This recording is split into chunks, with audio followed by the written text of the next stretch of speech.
برای ساختن یه ریش مثلثی اول از همه باید مرز بینشون رو مشخص کنیم.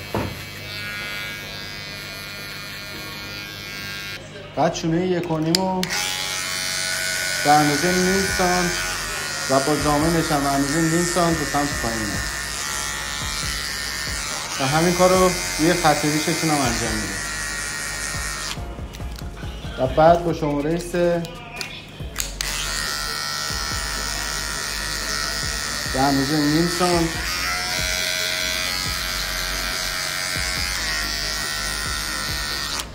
به سمت پایین میایم، روی خط ریششون هم همینطور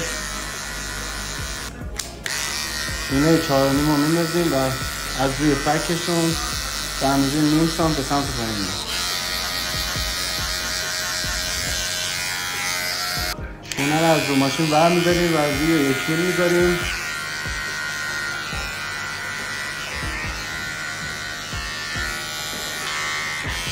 خط ماشین رو محو میکنیم. شماره 6 میل رو روی ماشین میذاریم، خط 4.5 رو فید میکنیم.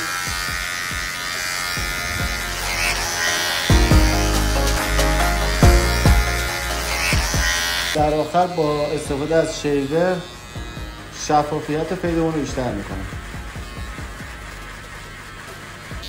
خط چونه رو کافیه که یک کوچولو از زاویه استاندارد سرشون به سمت بالا بیاریم و خط رو صاف کنیم.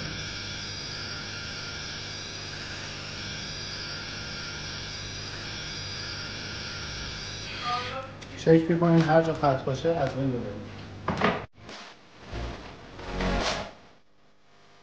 با رعایت تمامی نکاتی که بهتون گفتم میتونیم به این فید جذاب مثلثی برسیم. با ما همراه باشیم. خیلی مخلصیم.